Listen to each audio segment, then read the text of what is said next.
Okay, so good morning. I'm Shani, and I'm going to do a review of the Odacio capsule that you can get from the Nespresso Vertuo line.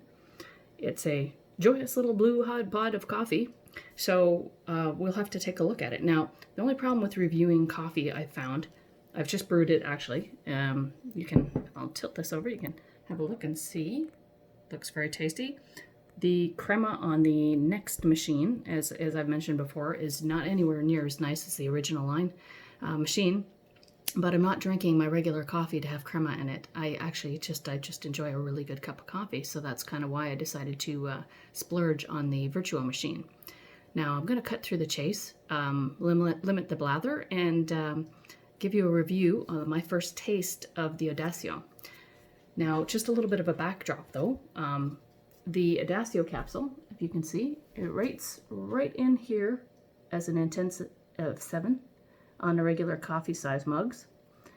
Taste being completely subjective, I myself prefer a medium grind coffee. I really like Jamaican Blue Mountain. I like the Colombian taste. I really like the nice kind of a rich, mellow, toffee kind of mouthfeel of a coffee. You may enjoy really dark roasts. I myself find dark roast, French roast tends to taste burnt. So again, taste being subjective, I'm going to do the best that I can.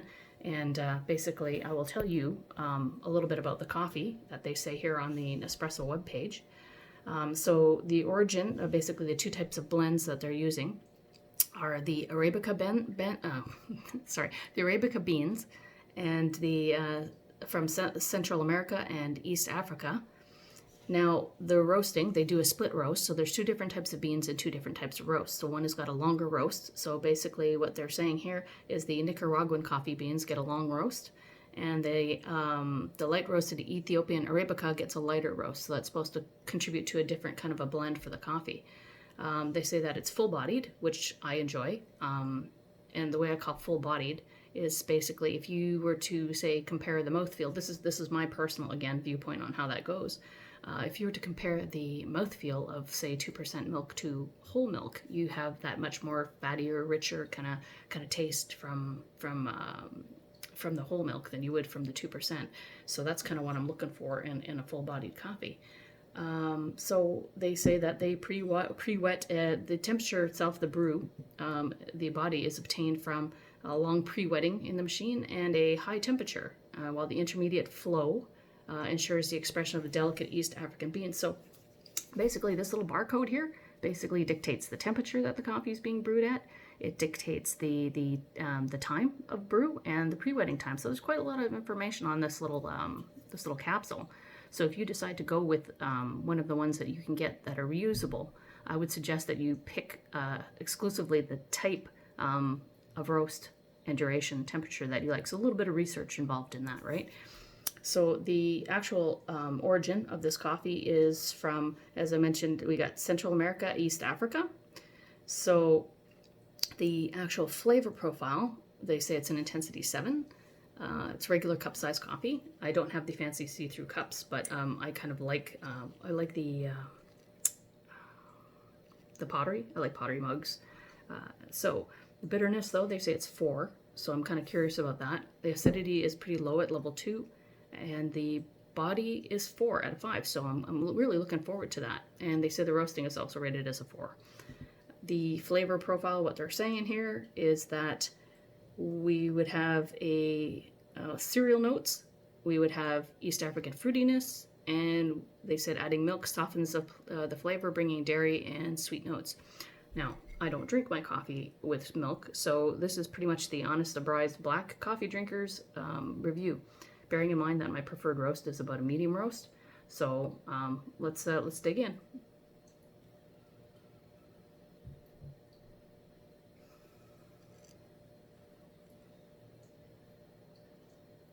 The smell is not as, that rich smell that you get when you use a double espresso. So you're not getting quite that rich smell, but for a coffee, it definitely smells strong enough, like an intensity.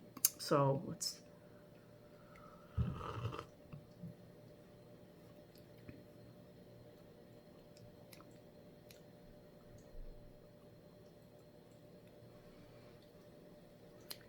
I'm looking for the cereal notes. and I'm looking for the fruitiness. I am not quite sure how to pinpoint fruitiness in a coffee, to be honest with you. I am definitely not a coffee sommelier, so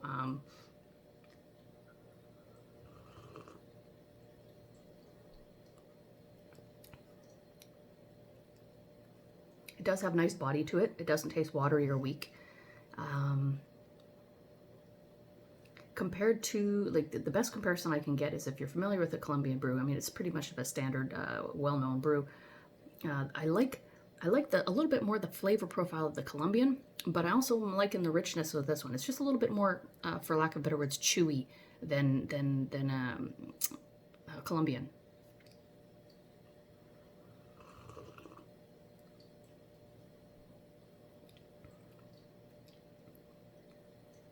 I would say that this would be a very good go-to, daily go-to, if you like a medium, a little bit medium, a little bit more on the strong. In my mind, it almost is getting borderline to almost like an Italian roast kind of taste in the mouth. It's that little bit more of darkness because of the intensity of 7.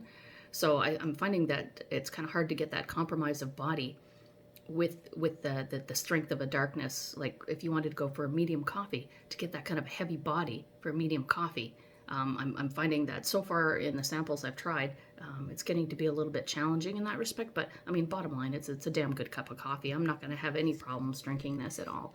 So as far as the daily driver goes, I have no issue with this. Is it my favorite? Not my favorite yet that I've had, but I have also yet to experience, because I recently bought the package, I have yet to experience the Intenso. I have experienced the Stormio. I didn't quite enjoy the flavor as much as the Colombian. Oops. 70 calories. Apparently, I'm still apparently I'm still exercising. I was doing my morning stretches before I do this, and I forgot to turn off my tracker. So I got an extra workout here, drinking coffee. The heart rate is increased. It's picking up my exercise. So, anyways, there's quite a few varieties to try here. I'm looking forward to trying the Intenso. I've got to try the Odacio, of course. And I've picked a few other flavors, so what I'll probably end up doing is I'll probably do a little bit of a review for comparison. The difficulty is I don't want to waste the pods because they're not cheap. So ideally, the best comparison that you could have would be to have like 4 or 5 pods in a row. Unfortunately, I'm not Diamond Jane, so it's going to have to be my morning driver. Also, bear in mind that this is my first cup of coffee in the morning. So I think I'm pretty much done with the review. I don't want to get too blathery. So I'll wish you a happy Nespresso day. I'm going to enjoy my coffee, and if you found this video interesting, then say something in comments, and I'll throw down a few more reviews in the morning. Thank you.